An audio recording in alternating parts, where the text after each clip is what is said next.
le révélation de ma vie. Hey friends et bienvenue à une nouvelle vidéo. Si vous n'êtes pas encore abonné à ma chaîne, faites-le. Aujourd'hui, on va parler des objets que je n'ai jamais vus avant d'arriver en France. Pour ceux qui ne connaissent pas encore ma chaîne, je suis une Américaine qui vit en France depuis pas mal des années. Maintenant, je crois que c'est au moins 8. Ça passe vite, le temps, ça passe. Et je parle français, je suis mariée avec un Français kanak calédonien. Quand je dis comme ça, on dirait que je suis mariée avec 3 personnes. Non, c'est qu'une personne. Voilà. Et pour le petit disclaimer, avant de commencer cette vidéo, si vous détestez les États-Unis, si vous pensez que tous les Américains sont stupides comme pas possible, je suis très contente pour vous. Mais c'est très bizarre de venir vous rager dans les commentaires parce que je n'ai jamais vu un tondoir en métal avant de venir en France, par exemple. C'est juste, il y a des choses meilleures que vous pourrez faire avec votre journée. Voilà, on va juste le dire parce que franchement, c'est trop bizarre. Mais chaque fois que je fais une vidéo comme ça, il y a des gens qui pètent le plomb. On aurait dit que j'ai insulté leur mère parce que j'ai dit que je n'ai jamais vu un truc, que je n'ai jamais fait un truc. Ça peut vous donner une idée à quoi vous attendre avant d'aller aux États-Unis. Deuxième disclaimer, parce que moi, je n'ai jamais vu aux États-Unis, ça ne veut pas du tout dire que ça n'existe pas. J'ai habité dans plusieurs États, dans des régions différentes, mais les États-Unis, c'est un pays énorme et ça se peut que ces choses existent là-bas, qu'il y a des personnes qui s'en servent. Je ne les ai jamais vues personnellement. Voilà, on parle d'expérience personnelle, blablabla. Numéro 1, c'est un bouillotte, les trucs qu'on branche dans le mur pour bouillir l'eau. Je dis ça parce qu'au cas où il y a des Américaines qui viennent également de Las Vegas qui n'ont jamais vu ce truc auparavant. Quand j'étais au Canada récemment, j'ai vu dans tous les hôtels, ils en avaient. Mais j'en avais jamais vu avant de venir en France. J'ai grandi principalement dans une petite ville pas très loin de Las Vegas. Donc après, on pourrait dire, bon, peut-être t'avais moins envie de boire les boissons chaudes là-bas aussi. C'est normal. Mais même, j'ai plus l'habitude de bouillir l'eau dans une casserole. Ou je sais que c'est pas bien de faire, mais beaucoup des Américains le font, ils mettent leur petite mug d'eau dans le micro-ondes. Et encore, pour les rageux dans les commentaires, je ne dis pas du tout que c'est mieux de le faire dans une casserole, c'est juste que moi je n'ai jamais vu cet objet. J'avoue, ça fait 8 ans que je suis en France, j'en ai toujours pas. Je pense que je me suis en servi qu'une fois quand j'étais chez quelqu'un et on m'avait demandé si je pourrais me brancher la bouillotte pour leur faire un tisane ou un truc comme ça. Mais sinon, pour moi, comme je ne bois pas des boissons chaudes, ça ne m'intéresse pas d'en avoir un. Mais je suis curieuse, est-ce que vous avez d'autres utilités que pour les boissons chaudes? Est-ce que vous pouvez faire d'autres choses avec l'eau bouillante? Je sais pas, je suis curieuse de savoir comment vous vous en servez. Comme j'en ai jamais eu l'habitude, ça c'était un achat où je me suis dit, oh, pas la peine. Alors celui-là est nouveau, mais j'ai vu au centre-ville de Montpellier. Je crois que c'est à l'extérieur d'un magasin qui s'appelle L'Intermarché, un truc comme ça. Ils ont une sorte de machine à baguette. Donc plutôt que les machines là où on peut s'acheter des bonbons, des boissons ou des petites snacks, des petits goûters. Là, c'était une machine où vous mettez vos euros et il y a des baguettes qui sortent. Je trouvais ça trop marrant, génial. Mais par contre, je n'ai pas tenté parce que j'ai quelques doutes encore sur la qualité. Je suis pas encore sûre que ça soit aussi bien qu'un pain qu'on aurait pu avoir à la boulangerie qui est juste à côté. Peut-être que je me trompe. Si vous achetez régulièrement votre pain dans cette petite machine de vendeur, vous me direz. Je pense aussi pour les gens qui ont beaucoup d'anxiété, qui ne souhaitent pas parler avec d'autres personnes ou qui ont différents handicaps, ça peut être vraiment pratique et sympa d'avoir ça. Comme ça, vous avez votre pain du jour, mais vous n'avez pas besoin de parler en face avec quelqu'un. Je sais pas, mais je trouvais ça bien rigolo et très très très foncé, la petite machine à baguette.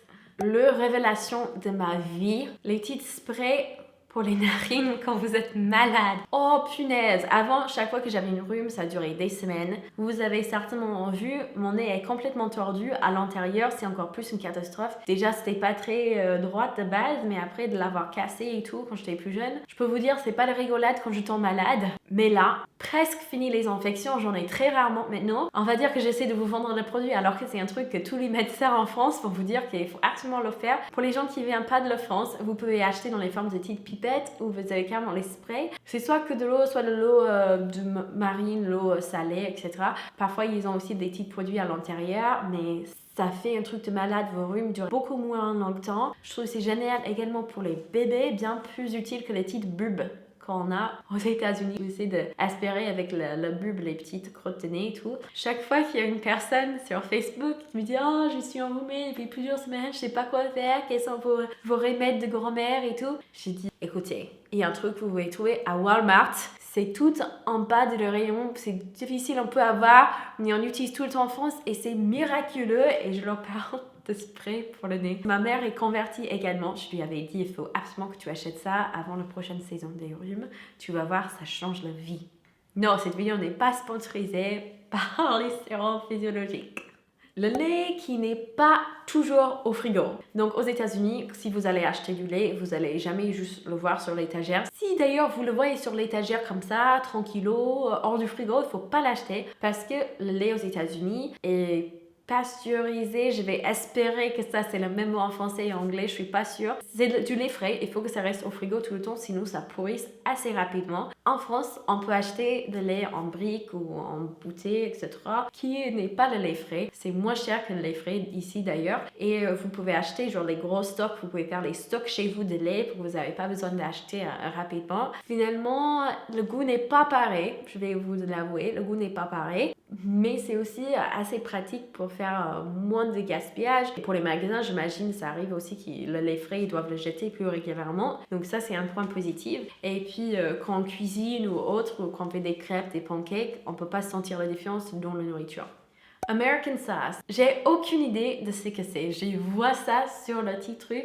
L'American sauce, je crois pas qu'on l'a aux États-Unis. Mais en revanche, mon dressing, mon sauce salade préféré aux États-Unis est French dressing, la sauce française. Et je m'attendais quand j'allais arriver en France, je me suis dit cool, en France, je vais pouvoir trouver plein de variétés de cette sauce. Je ne l'ai jamais goûté en France une seule fois. Ce n'est pas du tout une sauce française à ma connaissance, peut-être historiquement, mais vous pouvez pas le retrouver au supermarché comme ça sur les étagères. Je n'ai jamais vu en tout cas, peut-être dans les épiceries américaines, mais voilà. Donc le monde est à l'envers, on dit n'importe quoi. On monte sur les origines des sauces aux gens. Crème brûlée dans les pots de yaourt. Aux États-Unis, la crème brûlée est un dessert raffiné, sophistiqué, que vous pouvez trouver dans les restaurants français ou même en général dans les restaurants un peu plus classe. C'est quelque chose qui pour moi est un petit trésor de la France, la crème brûlée. Je l'adore, ça sent trop bon, ça a un bon goût. C'est trop classe quand vous prenez la petite chamallow pour le faire brûler en eau.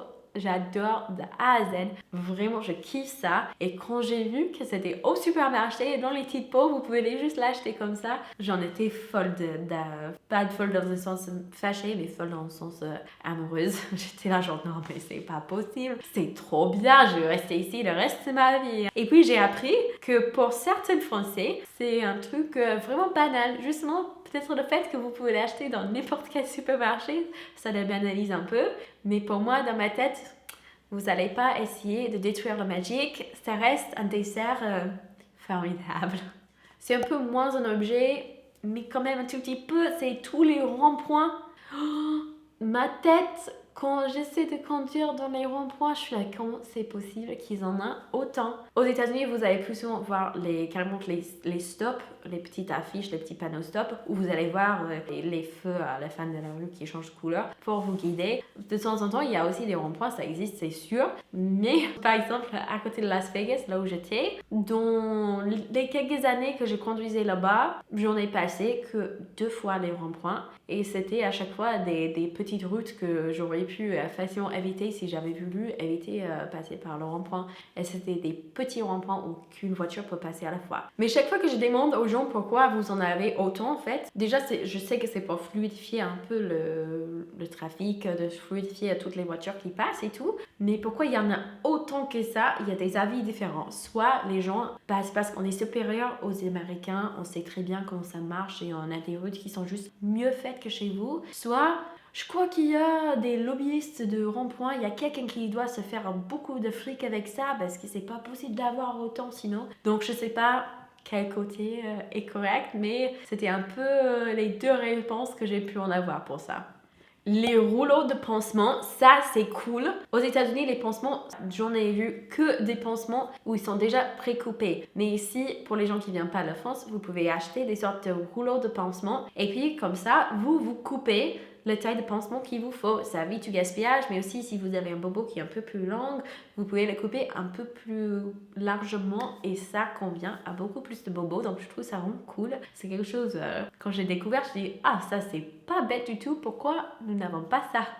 Le dernier, c'est un produit qui est vendu en pharmacie qui passerait super mal aux États-Unis, que ce soit avec les dermatologues ou que ce soit juste avec le peuple en général par rapport à notre mentalité du bronzage et tout ça. Ce sont les vitamines et des petites comprimés qui sont censés de vous aider à bronzer plus vite. S'il y a des Américaines qui sont pas venues en France et qui entendent ça dans ma vidéo, ils vont peut-être avoir des petites crises cardiaques. Aux États-Unis, de naturellement bronzer, c'est quand même un peu mal vu. Même sur Instagram, parfois il y a des filles qui sont d'un coup après leurs vacances, elles deviennent très bronzées. Et elles vont dire, ah, mais ne vous inquiétez pas, c'est que du faux, c'est que du faux. Parce que sinon, dans les commentaires, elles vont prendre cher. Aux États-Unis, les dermatologues enseignent que une fois que la peau est bronzée, c'est endommagé. Même si on avait mis la crème solaire avant, c'est pas important. Même si on a mis SPF 50 toute la journée, au moment où votre peau était changée à un niveau cellulaire, peut changer de couleur, c'est que quelque part, il était un peu endommagé. Quand j'ai eu l'opportunité d'avoir un masterclass avec le Roche-Posay pour leur crème solaire et tout ça, j'ai posé la question à la dermatologue par rapport à ça. Et en France, les dermatologues